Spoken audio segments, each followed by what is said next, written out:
Even when you had two eyes, you'd see only half the picture. Asgard is not a place. Never was. This could be Asgard. Asgard is where our people stand. Even now, right now, those people need your help.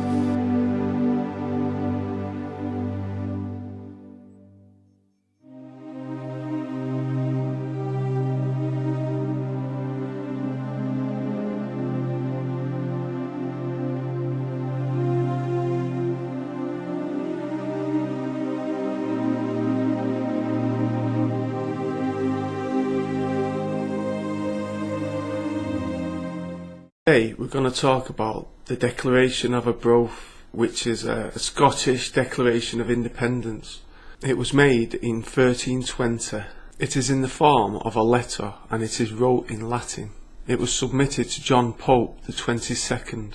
It is intended to confirm Scotland's independence as a sovereign nation and defending Scotland's right to use military action when unjustly attacked. One interesting signature on the Declaration is that of Henry St Clair of Roslin. Sir Henry St Clair of Roslin was a 13th century Scottish noble. The US Senate Resolution 155 of the 10th of November 1997 states that the Declaration of Arbroath was instrumental in the American Declaration of Independence and was basically modelled off it. I will now read you the Declaration of Arbroath. Most Holy Father and Lord, we know from the Chronicles and the Book of the Ancients, we find that among other famous nations we find our own. The Scots have been graced with widespread renown. They journeyed from Greater Scythia by way of the Tyrrhenian Sea and the Pillars of Hercules, and dwelt for a long course of time in Spain, among the most savage of tribes. But nowhere could they be subdued by any race, however barbarous. Thence they came 1200 years after the people of Israel crossed the Red Sea to their home in the west, where they still live today. The Britons they first drove out, the Picts they utterly destroyed, and, even though very often assailed by Norwegians, the Danes and the English, they took possession of that home with many victories and untold efforts. And as the historians of old time bear witness, they have held it free of all bondage ever since in their kingdom. There have been reigned 113 kings of their own royal stock, the line unbroken by a single foreigner. So this to me, it looks like either the Turks that invaded into Scythia and the Mongols, maybe they pushed the Scots out. I've done a video on, you've probably heard of the land of Tartary or Great Tartar. Then when you look at the tartans, what the Scottish used, their actual real name is Pleiad. So when you correspond this to Pleiadians, I mean, it all starts to add up, doesn't it? They was forced out of the Middle East, out of Greater Scythia, forced into Scotland. And it tells you that they went through Gibraltar, they went that way, they didn't go overland, they went round to Spain and then to Scotland. So I think this shows, doesn't it, there's a great movement of people in them days. I quite literally ceased to think about why I was there or what I was doing. The sole purpose for my being in Vietnam at that point was to stay alive until I could get out. Then the reason for that is that, the kinds of questions that began to present themselves were just, the questions themselves were ugly. And I didn't want to know the answers. It's like banging on a door. You knock on a door, and the door opens slightly, and behind that door it's dark, and there's loud noises coming, like there's wild animals in there or something. And you peer into the darkness and you can't see what's there, but you can hear all this ugly stuff. You want to step into that room? No way. You just sort of back out quietly, pull the door shut behind you, and walk away from it. And that's what was going on. The questions themselves were too ugly to even ask, let alone try to deal with the answers.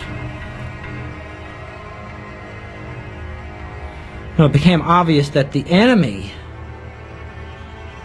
was the very people in these villages around us, and we were in a very heavily populated area at that time. They were the enemy, or at least the enemy was out there somewhere, and we couldn't tell one from another.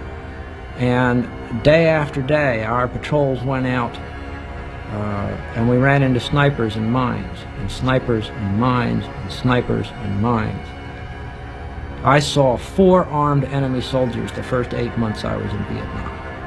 And yet our battalion during that same period of time sustained 75 mining and sniping incidents per month, over half of them resulting in casualties. This is for a unit of about 1,000 men. But there was no one to fight back at. And you begin to think, these people are the enemy. They're all the enemy.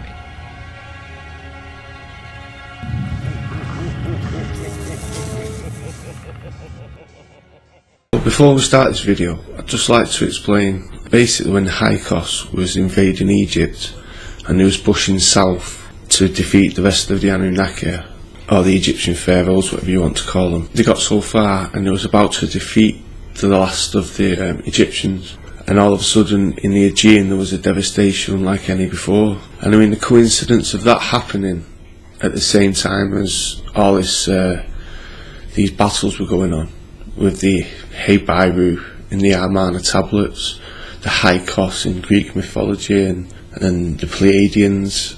Well, it's obvious that the Anunnaki, it even says in the Sumerian tablets about them firing some ICBMs from South Africa.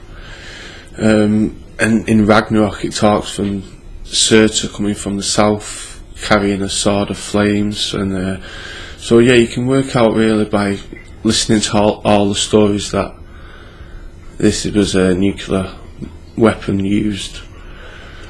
Now, the story of Sodom and Gomorrah we're going to go into today. I'm going to explain to you why I think that's an ICBM. Did you know there is archaeology that explains how Sodom and Gomorrah were destroyed?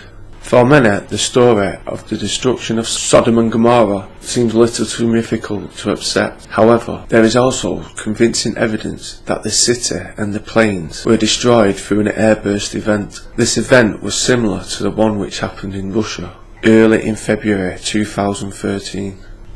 If the meteor over Russia would have been only 10% bigger and going in a straight angle, it would probably have killed over 1 million people, producing a burst more in line with the Tunguska event that happened in Siberia in 1908, which produced an explosion 1,000 times stronger than the atomic bomb dropped on Hiroshima. So you're probably asking, where is the evidence of such a destruction? This was the best watered agricultural land in the region, but remained without cities and towns for the ensuing 5 to 7 centuries following its Middle Bronze Age destruction. As evidenced by the 700-year pottery gap, Trinitite was discovered on the back of some pottery, which also contained a zircon bubble. This can only be caused by extreme temperatures consistent with an airburst event. The entire gate area is covered with half-metre thick soot and dark ash, and also scattered human bones throughout the site suggest that people was blown apart from the event. Such an airburst event can also explain how Lot's wife could be turned into a pillar of salt. His wife turning back may have explained, and maybe she turned around to go back. She would have been walking by the Dead Sea when the airburst event hit. The Dead Sea has the highest concentration of salt in the world. The airburst, with its searing temperatures, would have covered the entire area with encrusted salt. It is not inconceivable to think that she would have been dead instantly. 5 large sites that have been excavated in the area offer additional evidence of an airburst event. According to Science News, radiocarbon dating of organic archaeological evidence has shown that structures like mud brick walls suddenly disappeared around 3,700 years ago, leaving only stone foundations. The quote from Genesis, "Now the Lord rained down burning sulphur on Sodom and Gomorrah from the Lord of the heavens. Thus he overthrew those cities and the entire plain, including all those living in cities and the vegetation on the land." On the ground at the site, there is melted pottery, scorched foundation stones, and several feet of ash and destruction debris. Tel El Aman is an archaeological site in Jordan, which many believe to be the site of Sodom.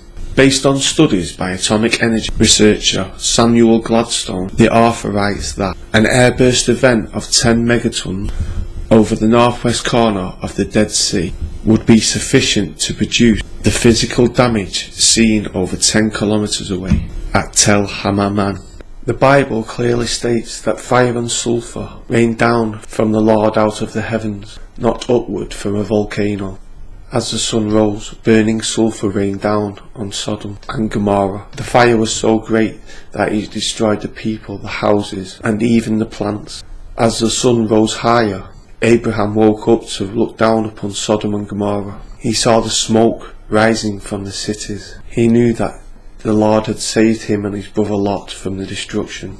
Some archaeologists believe that the cities of Sodom and Gomorrah lie underneath the southern end of the Dead Sea.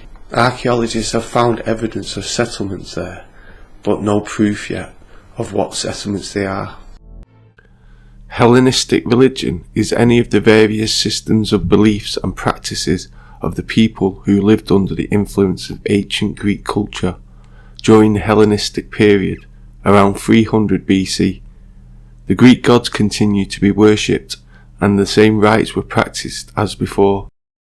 The only change came from the addition of new religions from other countries, including the Egyptian deities Isis and Serapis, and the Syrian gods Atargetis and Hadad.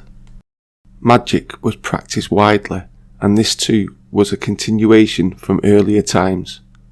Throughout the Hellenistic world, people would consult oracles and use charms and figurines to deter misfortune or to cast spells. Also developed in this era was the complex system of astrology, which sought to determine a person's character and future in the movements of the sun, moon and planets. Central to Greek religion in classical times were the 12 Olympian deities headed by Zeus. Religious practice would also involve the worship of heroes, people who were regarded as semi-divine. Such heroes ranged from the mythical figures in the epics of Homer to historical people such as the founder of a city. Magic was a central part of Greek religion, and oracles would also allow people to determine divine will in the rustles of leaves, the shapes of a flame, smoke on an altar, the flight of birds, the noises made by a spring, or in the entrails of an animal. Also long established were the Eleusinian mysteries. The Eleusinian mysteries were initiations held every year for the cult of Demeter and Persephone based at Eleusis in ancient Greece. They are the most famous of the secret religious rites of ancient Greece. Their basis was an old agrarian cult, and there is some evidence that they were derived from the religious practices of the Mycenaean period. The mysteries represented the myth of the abduction of Persephone from her mother Demeter by the king of the underworld Hades, in a cycle with 3 phases: the descent, the search, and the ascent. It was a major festival during the Hellenic era, and later spread to Rome. The rites, ceremonies, and beliefs were kept secret and constantly preserved from antiquity. Some scholars believe that the power and longevity of the Eleusinian mysteries, a consistent set of rites, ceremonies, and experiences that spanned 2 millennia, came from psychedelic drugs. One line of thought by modern scholars has been that the mysteries were intended to elevate man above the human sphere into the divine and to assure his redemption by making him a god and so conferring immortality upon him. Comparative study shows parallels between these Greek rituals and similar systems like the Phrygian Carbarian mysteries. British author John Grimsby contends that the presence of ergot in the stomachs of some of the Iron Age human remains from peat bogs in Europe is indicative of use of ergot in ritual drinks in a prehistoric fertility cult akin to the Eleusinian mysteries cult of ancient Greece. In his book Beowulf and Grendel, he argues that the Anglo-Saxon poem Beowulf is based on a memory of the quelling of this fertility cult by followers of Odin. He writes that Beowulf which translates as barley wolf, suggests a connection to ergot, which in German was known as tooth of the wolf, to reference his berserker state. Kaikon is the beverage consumed by participants in the ancient Greek cult of illusion mysteries. This might have been based on hallucinogenics from ergot and lysergic acid dimethylate, also known as LSD, which is a potent hallucinogenic which was first synthesized from ergot alkaloids by Swiss chemist Albert Hofmann in 1938. It is widely supposed that the rites inside comprised 3 elements. Combined, these 3 elements were known as the unrepeatables. The penalty for divulging them was death. Athenagoras of Athens, Cicero, and other ancient writers cite that it was for this crime that Diagoras was condemned to death in Athens. The tragic playwright Aeschylus was allegedly tried for revealing secrets of the mysteries in some of his plays, but was acquitted. The ban on divulging the core ritual of the mysteries was thus absolute, which is probably why we know almost nothing about what transpired there. Aeschylus was an ancient Greek playwright. He is often described as the father of tragedy. Only 7 of his estimated 70 to 90 plays have survived. The Persians, 7 against Thebes. The Suppliants. The trilogy known as the Orchestra, consisting of the 3 tragedies Agamemnon, the Libation Bearers, and the Eumenides. Together with Prometheus Bound, 7 against Thebes being the final play in an Oedipus trilogy. Scholars have suggested several completely lost trilogies. A number of these trilogies treated myths surrounding the Trojan War. Other suggested trilogies touched on the myth of Jason and the Argonauts, the life of Perseus, the birth and exploits of Dionysus, and the aftermath of the war portrayed in 7 against Thebes, Sons of the Seven. Aeschylus continued his emphasis on the polis with the Suppliants in 463 BC, which pays tribute to the democratic undercurrents running through Athens in advance of the establishment of a democratic government in 461. In the play, the Danaids, the 50 daughters of Danaus, founder of Argos, flee a forced marriage to their cousins in Egypt. They turn to King Pelasgus of Argos for protection, but Pelasgus refuses until the people of Argos weigh in on the decision. A distinctly democratic move on the part of the king. The people decide that the Danaids deserve protection, and they are allowed within the walls of Argos despite Egyptian protests. In Greek mythology, Pleiadians was the ancestor of the Pleiadians, the mythical inhabitants of Greece, who established the worship of the Dodonian Zeus, Hephaestus, and the Cabirai, and other divinities. In the different parts of the country once occupied by the Pleiadians, there existed different traditions as to the origin and connection of Pleiadius. The ancient Greeks even used to believe that he was the first man. In the Iliad, Homer characterized the Pleiadians as brave fighters. To fight the war, they migrated from the Balkan Peninsula into Asia Minor. The Pleiadians fought against the tribes of Greeks in the War of Troy. Pleiadius fought alongside Dardanians and other allies defending the wall and the city of Troy. The myth of the outlandish and savage 7 who threatened the city has traditionally seemed to be based on Bronze Age history in the generation before the Trojan War, whose very names vary. Some have their own identity, like Amphiaraus the Seer, a suggestion made by Ernest Howald in 1939 that the 7 are pure myth led by Adrastos on his magic horse. 7 demons of the underworld. Burkett draws parallels in an Akkadian epic text, the story of Era the plague god, and the 7, Sibiti, called upon to destroy mankind, but who withdraw from Babylon at the last. The city is saved when the brothers simultaneously run each other through. Samuel 2, but each seized his opponent by the forelock and thrust his sword into his side so that all fell together.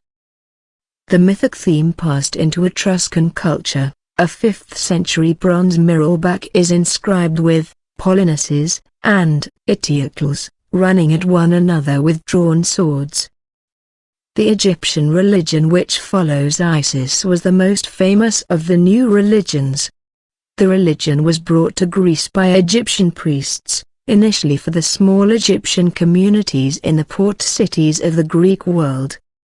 Although the Egyptian religion found only a small audience among the Greeks themselves, her popularity spread under the Roman Empire, and Diodorus Siculus wrote that the religion was known throughout almost the whole inhabited world. I know we're just chatting today, Holger, and we haven't prepared anything really. We've been busy with New Year and everything like that, but I was just wanting to wonder if you'd like to talk about the Anunnaki. Do you think whoever came here, they came from, was it a Stargate, or did they land in some sort of spacecraft, do you think? Andrew, there's two sides that I view on that.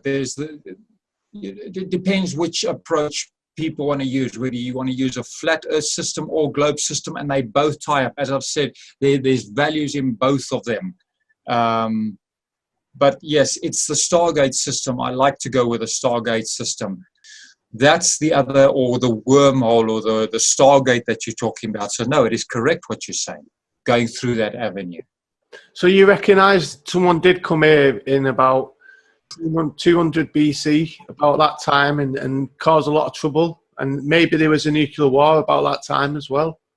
Andrew, life has been on this earth for a really, really long time. I mean, we're talking 200 million years ago that we've already got life, and it does go back even further.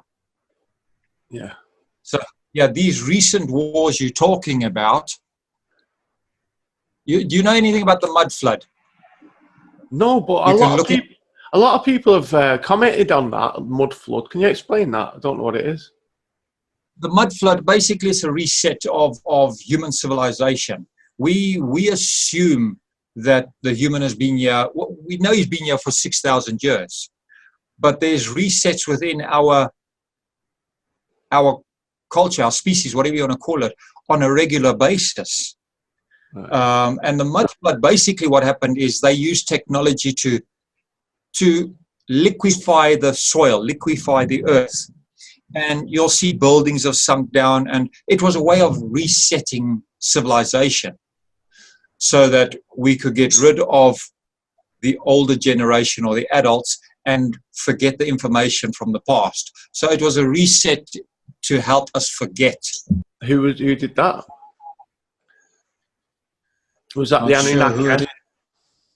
Yeah, you can talk the Anunnaki. I mean, we can always target them. I mean, we can always finger them and say, yeah, they're the ones who set it.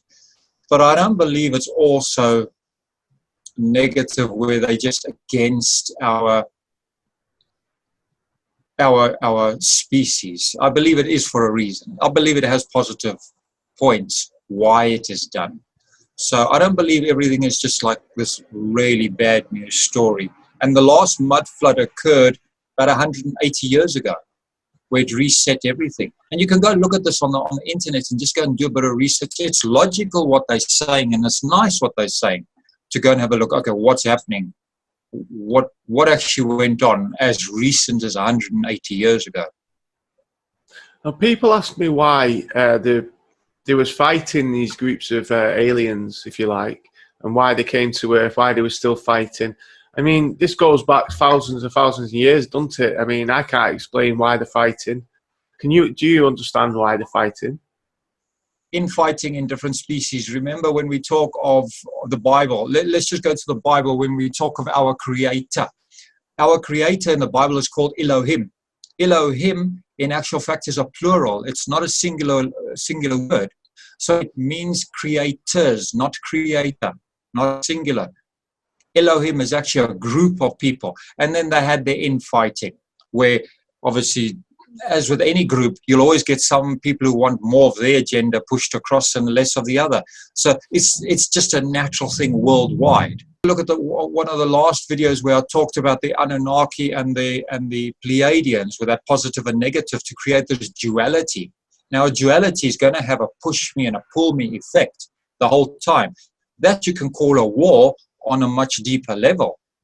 So yeah, the wars will never end. We call it Star Wars. Star Wars, I mean, what are Star Wars all about? In astrology, we'll look at how these angles of the planets form a negative angle, or what we call an aspect, a negative angle to each other, or a very positive angle. And generally, there's 3 negative angles in astrology and 2 positive angles. So you'll see there's more wars than there's actually peace or harmony. Yeah. Yeah.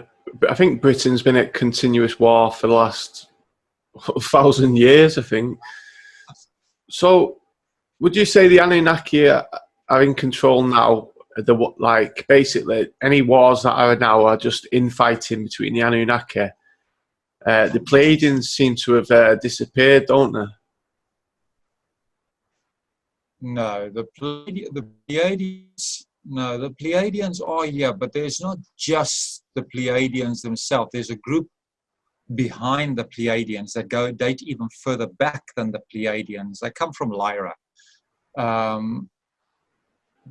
That group, the Pleiadians came after them, and they've got different agendas. There's not just one group of Pleiadians. There's different groups of Pleiadians. Pleiadians are also, you get some nasty Pleiadians, but generally they're considered the good guys. But then you have a look at where they come from, and then you look at that agenda, and then it goes even further back, and then you start having a look, okay, so what's the agenda? And that's where you start realizing we come from a non-form world. So it's when we come into the material world, once matter gets created, there's always going to be this push me, pull me. Outside of matter, there's more harmony. But within the realm of matter, there's always this double agenda, this 2 agenda going on. I'm interested about that sex magic you was talking about. Can you explain a bit of that about that? You don't have to explain everything, but we can do a video about that. What does that have to? How does that work? Is it the Kundalini or anything like that? Is it? Yeah, sure. The Kundalini is definitely in there. When you have a look at the point of sex, why or where the real power lies, what we tend to do, we always think it's about this is the bottom line, we always think it's about the actual orgasm. Now, if you can have sex without the orgasm, in other words, where you don't actually release, what actually happens, you start raising your Kundalini much faster, much easier, and you actually transcend, you start going into other dimensions, you start reaching other altered states. And what happens is we're so used to just having orgasms all the time that we bring it down to the material plane, the lowest plane of existence. Whereas if you can keep it within and you don't actually orgasm and you start elevating your consciousness, what happens is you start actually activating higher and reaching or accessing higher dimensions. So that's the bottom line of sex magic. It's like in the old days when they took over the Druids and everything like that, and then they covered it. They learned all the information off them and then covered it all up, didn't they? Made it out to be bad and made them out to be bad. But they use all the Druid sacrifices and things like that, and basically infiltrated the Druids, the same as the Phoenicians and the Babylonians. They basically infiltrated the Druids. They then took all their information, then killed off those people, and then mastered it or used that information for themselves. Is this also what the Kazakhs did with Judaism? Look, the Khazars are a very warring nation.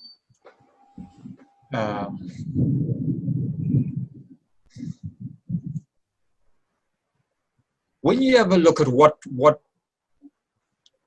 the 2 agendas, the first agenda, let's just start with the first agenda. The first agenda is what we call the farmer's lifestyle, which is in harmony with nature. So that's where society or civilization started. It was very much in touch with nature. That's where we worshiped the moon and the feminine goddess. We focused a lot on that. That was the original culture. And then what happened is the masculine took over, or the masculine warring energy took over, which is the Khazars, what you're talking about now, where they then brought in that solar deity, that masculine identity. And that came about as a control system. So, yeah, originally it was much more peaceful, going towards the feminine aspect of our higher self. And then we've lowered it down, or just through the ages, through time, through the agenda that's supposed to be with somebody else who's setting up the energy. It's now become a more masculine identity, a more masculine hierarchy system. So yeah, it's a control system. The church in the Council of Nicaea, what happened there? Because they started changing all the information and taking things out of books and leaving books out of the Bible and things like that. So was there something to do with that? Control, so to take information away, but then to only give us what we need to know, so that we can basically be a commodity. But if somebody's really interested and they start getting more in touch with the higher stuff, Andrew, you will find it yourself naturally. It's not, yes, you could say it's hidden. The information's out there, but it's not, we're always looking for it in the physical world. But if you start accessing these higher planes, you'll realize that information comes to you through other avenues other than the material world.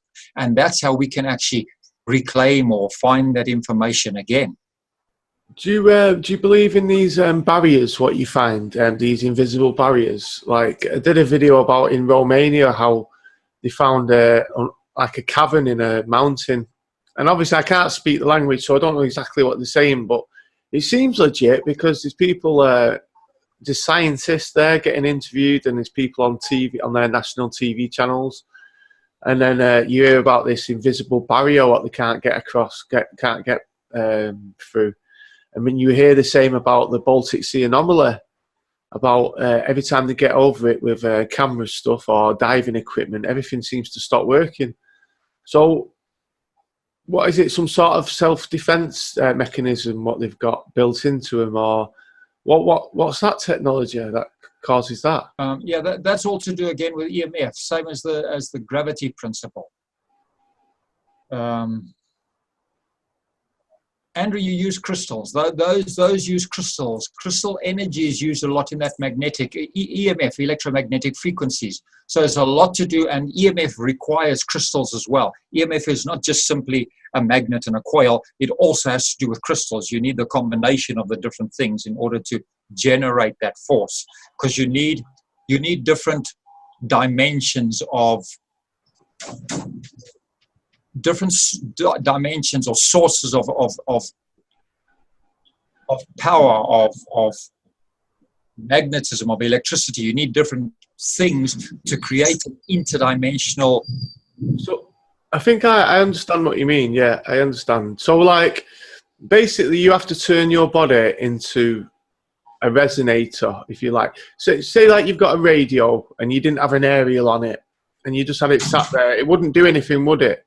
As soon as you put an aerial onto that radio, you can pick up frequencies and everything like that. So your body's ready to pick up frequencies, but you need to put something in your body that picks up the signals. Is that right? Or do you have to do something with your body to change the chemical makeup of your body?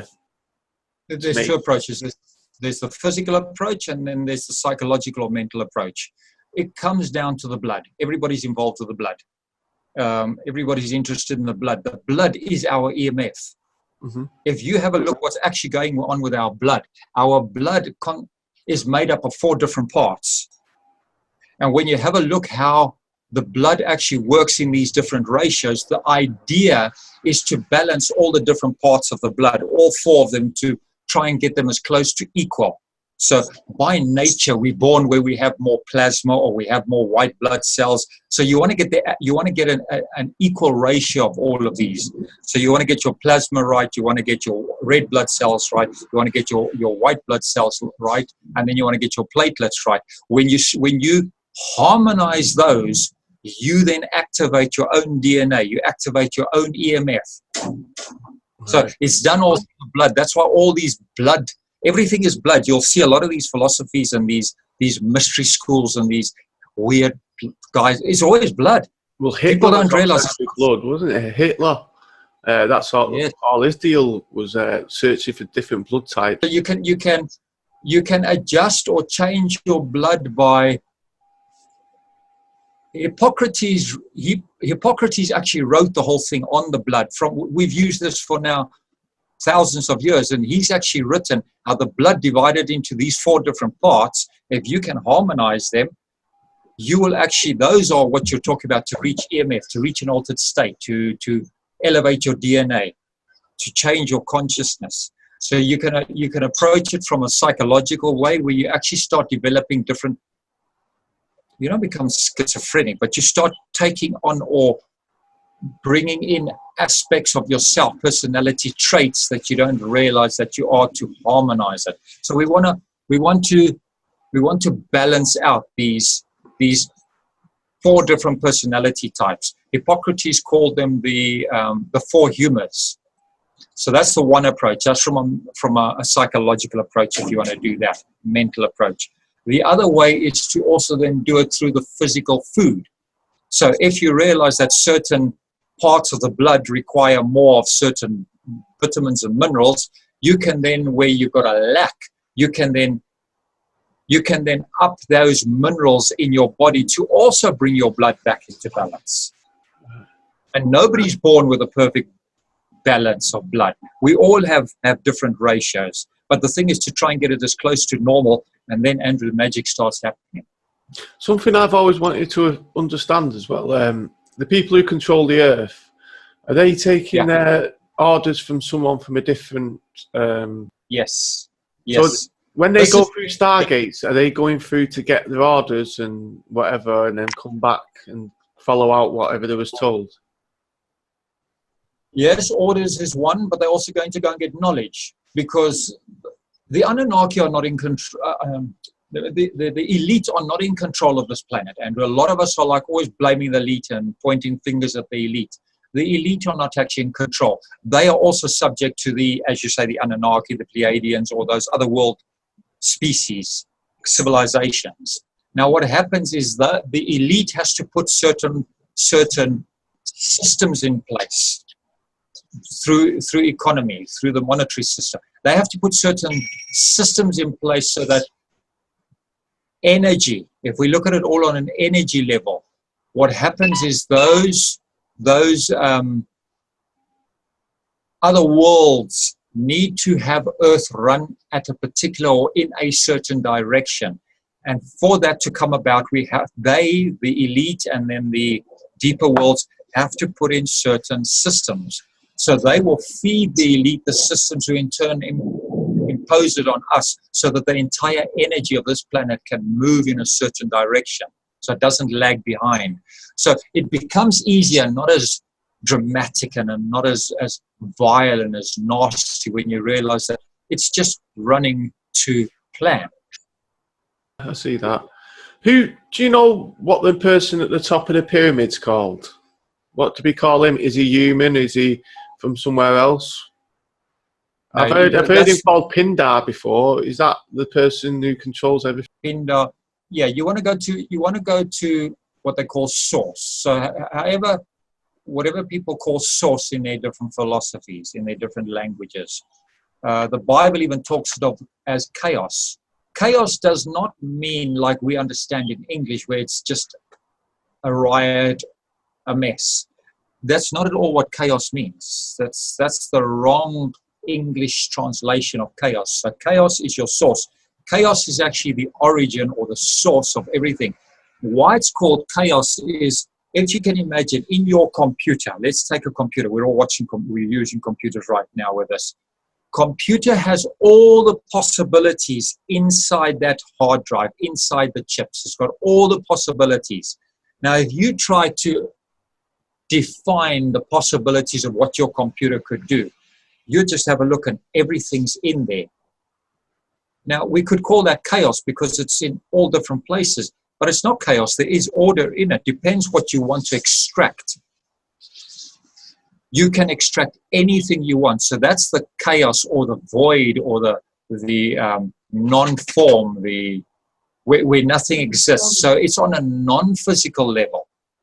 When you look at it on a non-physical level, this mishmash, I mean, our thoughts, you can be thinking sometimes two things at the same time. You can be thinking back on a holiday, and then you can also get an inspiration at the same time. So you can have two coming at the same time. You can call that a mental war, a spiritual war. You can call that chaos. But it's not chaos as in negative. It's just opportunity. Anything's available. Yeah. So that's the ultimate. And then it comes down into a spirit level. Into a spirit level, then that's where you're going to get the different, let's call it, you've got a specific agenda that you now want to reach. And then in that agenda, you've got now, let's call it different rays that pass off it. Those different rays would have different flavors. So you can see how it just keeps splitting or else going into more and more different dimensions. Mm-hmm. I know I just keep asking you random questions, but it's just a kind of roundup for the end of the year. I get a lot of comments and I don't know how to answer them really, because everything I learn is out of a textbook. So, you know, I can't really answer anything that's not out of the textbook, you know. So I know you're a very wise person and you have learned a lot in your life. So I just like to throw these questions out. I mean, I know they're quite random, but here's another one. Was white people and black people created by the same person? No. They were definitely created by different people. I explain to some people when they go, particularly, let's look at the African people. The African countries or cultures further up north in Africa, particularly when you go to the Nigerian people, all up north there. Now, in Nigeria, you've got two basic tribes. And the one main tribe is called the Igbo, I-G-B-O. Now, whenever you're in South Africa, whenever you'll see these black churches, and they're in large numbers, the members there, you'll see that generally you'll have the local blacks from South Africa who come here, but then you'll have within those churches, sometimes you'll have in the hierarchy, you'll have the Nigerian people in there. And for whatever reason, they don't always realize it, but subconsciously, the local black people will somehow be more submissive without even trying, without doing it consciously. They are more submissive to the Nigerian people. Now, we assume it's because of technology and all that. No, it's not. It's because the Igbo are the creators of the black people in Africa. So they are actually subservient to their creators. And they're doing this on a subconscious level. So yes, we've got different beings who created different species, different races. So can I ask one more question? The Ige, who the Anunnaki mentioned, the Ige, their first creation, wasn't there? Do you reckon that's the Nigerians that you talk of, and then the Nigerians created other blacks? No, this is where I like to go to astrology. Astrology talks of the seven gods. In Red Indian philosophy, they talk of the seven grandfathers. It's all the same thing, our ancestors. However you want to describe our ancestors, but astrology will specifically tell you there's seven. The Red Indians will tell you there's specifically seven. So when you have a look at these seven different gods, they had to come together. And through them, they created all these different species. So you would have back on those levels, two who came together and created a specific species. Another two came and created another species. But in actual fact, you need to look at them as a clan. Remember, right in my first video, I talked about these different clans. And they actually grouped together and different ratios of the seven in all their possibilities. We'll create different species. So you've got the original gods who are not mixed. But they mix their DNA with primates on Earth. Is that what happened? So that's why we all look different, because we're made from different primates. No, we don't come from primates. Right, right. Primates are all the primate family, the different primate species are all created, but we don't come from primates. This is where I like the Red Indian philosophy. The Red Indian philosophy says, I acknowledge my relative, but he is not my ancestor. Now, the Red Indians talk about this stuff. So if that helps you also possibly put that across a bit better, that we do not come from monkeys. Monkeys are related to us, but we do not come from them. Right. So how was we created? Was we created with DNA, just DNA of these gods? Why do we look different? Or do we look the same as the gods? No. We look at life and we want to stick with life on the physical level. But I like to go to EMF all the time. EMF, the light source of everything, the lifeblood of everything, the source, the energy of everything. When you create an energy, like when you create music, music is sound, but yet it can translate into a physical form. So when you do cymatics, where you'll put sound onto a card where there's either metal filings or sand, when you put sound through, it can generate a physical different shape. But the point is, before the cymatics or this physical form, you have something called sound, which is metaphysical, non-physical, and it will generate a more subtle energy. It will generate a different energy. So people keep on wanting to think they're just purely physical. They are not purely physical. We are 4 different beings in one. We've got 4 different parts in ourselves. And on those different parts, your energy, or let's call it your soul, according to your soul's makeup, it will manifest or generate a particular look. So your look wasn't created by them. The look was created by us through our soul. Our soul has got a certain frequency or vibration. When it comes down to the more gross planes, it then manifests of different features. So they didn't create our features, they created our energy, which manifests into its different features. Right. It's quite a thing to get your head around, because we're so busy thinking when we make babies, we see, oh, well, it looks like me. But what about the personality? The personality can sometimes, one person could say, oh, but this person looks like this because they know that person as a certain, let's call it a judge. And then you'll get the other one where we go to a disco and you'll meet a DJ and you say, oh, well, he's got this energy. But they could actually be the same person, but because they put on a different form, a different cladding, now suddenly you say, but I don't recognize him. He's a different person. It's the same thing. If you think about it, the Anunnaki comes through and the Pleiadians come through. Now let's just talk. We generally accept that the Pleiadians are positive and the Anunnaki are negative. It's not cut and dried like that, but generally, let's say positive and negative. Now, if we're on a planet of duality in the material world, how can this planet be going through such gross stuff if we're inherently good? So you have to realize that there's the bad agenda, bad people who are actually doing their thing.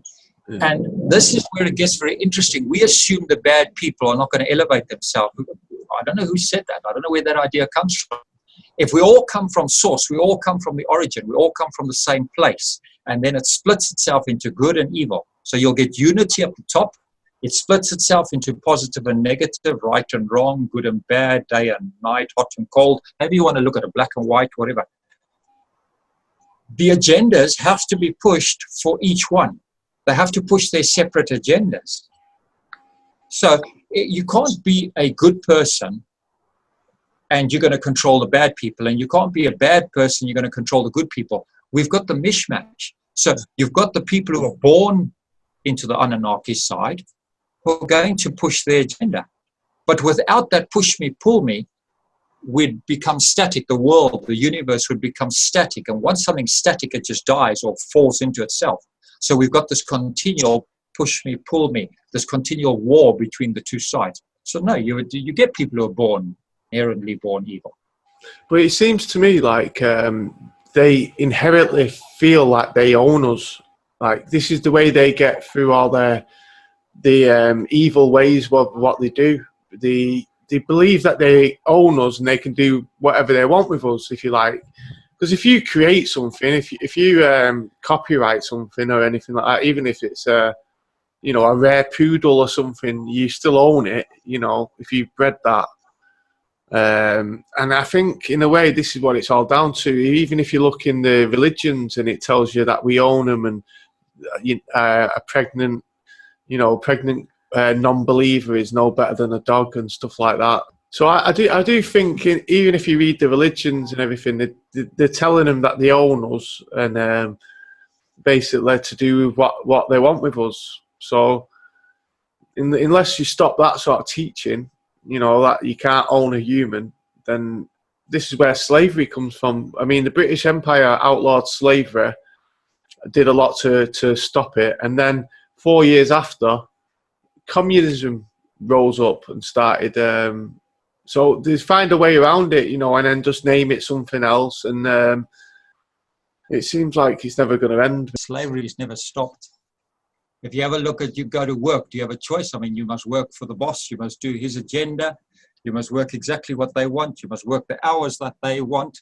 You must work the days that you want. I mean, we used to, in our lifetime, we used to work a 5-day week. Now we work a 6-day week or 5.5-day week, and even sometimes a 7-day week. Yeah. You're telling me slavery stopped? Slavery is still very much alive. No, it's getting worse, it seems. And it seems like the Anunnaki are getting more control. Or whoever you want to call the people who are pushing slavery. I just see it this way. There's people pushing slavery and there's people pushing freedom. Whichever side you want to call them, whatever you want to call them. But they own or have rights to our material bodies. But they do not have rights on your soul or your spirit. So, as long as we believe ourselves to be physical or material, you will be a slave. It's helping the whole agenda of the planet at the moment is being pushed in such a degree that so many people are wanting to leave. They want to just get rid of their bodies. They want to commit suicide. They want to get off this world. They want to get away. What are we saying? Indirectly, we're saying we don't want to be in the material world, and that is good. If we can get to that point where we actually realize, okay, so if we don't want to be in the material world, where do we want to be? We think we're going to swap it for another material world? Well, guess what? Same story. So the trick is to say, all right, if I can go beyond the material world and exist on a higher plane, now you start finding freedom. That's where freedom exists. Freedom does not exist on any material plane, because no sooner are you born into that plane for, like here on Earth, we're here now for 6,000 years. I assume most people understand the concept of reincarnation, where the soul keeps coming back. While the soul keeps coming back to this earth and you keep getting the same material body lifetime after lifetime, you are a slave to that system because you've been born into a material system. But if you can exit and step out of it and start realizing, but I am the soul, and this is why it's so horrendous, the energy at the moment, is to try and help us push and say to people, stop believing you're human. I said in one of my previous videos, it's extremely detrimental to believe yourself to be a human. If you believe yourself to be a human, you will never escape slavery. You have to believe that your soul, that your spirit, and go higher up. Right. Then you'll find freedom. But in the material world, no. Whether you're born into the Pleiadian environment, whether you're born into the Anunnaki environment, on those planes, there's a structure, a system. And those systems, you are bound to follow that system on the material or the plane of matter. That's called slavery. I hear there's another faction out there. There's like two major factions, but then a lot of them split and made a rebel faction. Are being formed. Those third factions are being formed right now amongst the humans, because what's happening is people are seeing. Look, look at when we vote for our government. You've either got side A or side B. Generally, there's always two, not really three. There's generally two. We're learning that it doesn't matter which side you choose; they're both not pro the human agenda, if you want to call it that. So what the result is, we're developing these. They're creating, the system is automatically creating these factions. And these factions are causing people to say, I choose neither A nor B. I'm going to become my own system. And then you try and shed all your material limitations.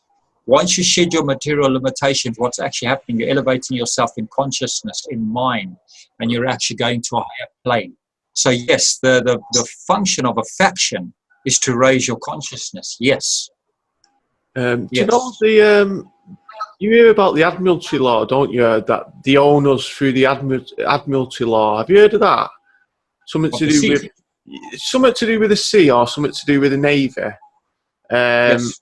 And when we're born, it's something to. Do you know that? Do you understand? I've read it before, but I can't. Off the top of my head, I can't understand it. I can't remember it. But is that not nothing? Because the navy would also include spaceships, wouldn't it? If you like that, like you say, Trump now is going to create a space force, isn't it? And it's going to belong to the navy. So, is this not something like that, but in reverse? When they came from wherever, they called it the Admiralty law, but really, it's nothing to do with sea. It's more to do with space. Yes, very good, Andrew. Very good. Excellent. Yes, Jordan Maxwell talks a lot about that stuff. If you want to learn on Admiralty and the law of the sea versus the law of the land, go and listen to Jordan Maxwell. He's got excellent stuff on that. But I want to say Jordan Maxwell's old website has been hijacked, so don't necessarily buy into his old website. I can't remember what he calls himself, his new website. Just go into his new website, because the old guy has hijacked all his information and making money off all his old information. So if you want to support Jordan Maxwell, look at his new latest website. But Jordan Maxwell, to get back to your point, talks about the law of the sea and the law of the land. And you're right, it's not a physical sea that we're talking about. It goes into another dimension. Yes, you're right. So we've got the physical law of the land where we humans live. But then when you look at sea, Jordan Maxwell also describes the word human means sea monster. So you need to realize we actually come from somewhere else through the sea. And then when you look at it, we talk of the firmament in the Bible. What is this firmament? Well, that's water. So you start having a look how these things start coming down. So yes, that's very good of you to figure out that it's not a physical ocean, physical sea. Very good. Very good. So I'll take that as a compliment. No, if you elevated yourself, you impressed me. And the way that you've progressed in the time I've seen you, Andrew, the growth you've made is phenomenal. That's impressive. Oh, anybody who makes progress, that's impressive. I don't claim to know anything or everything, but what I'm doing is you're just joining me while I'm learning myself, and then I'm just sharing what I learn with you. And then if it's wrong, then someone can point it out to me and they tell me. But I like to think I'm getting a good grip on everything, and I understand quite a lot now, a lot more than I did 2 years ago or even a year ago. Andrew, your videos have grown in subject, grown in content, grown in the dynamism, grown in the knowledge. It's unbelievable what you're coming out with now, and I think it's fabulous. And I know that you, as you say, you might be getting it from textbooks, but what's happening is it's causing you to think. That's that consciousness that you're elevating. That's the point. Yeah. It's not about making a perfect video. It's about, well, what's happening inside you. Are you growing in consciousness? That's the important thing. Yes. Oh, brilliant.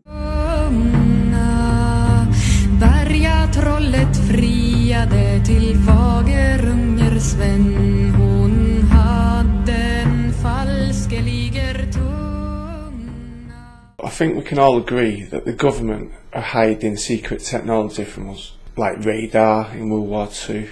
We would have never found out about these things would it have not been for World War II.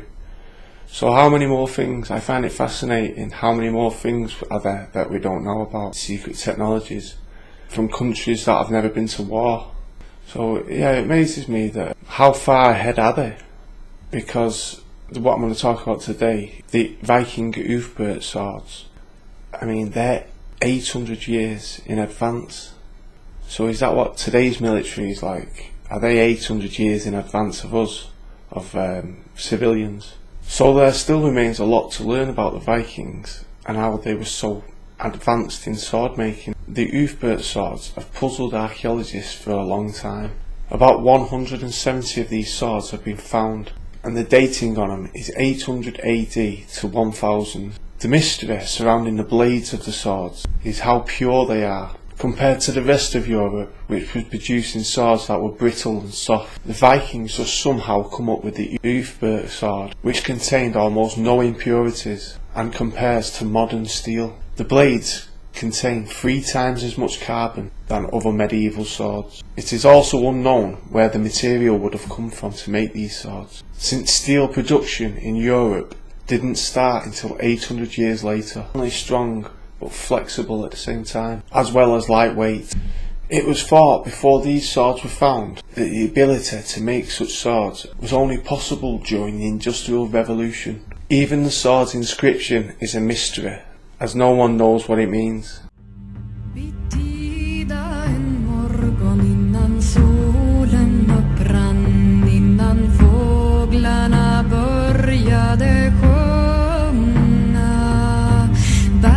Trollet friade till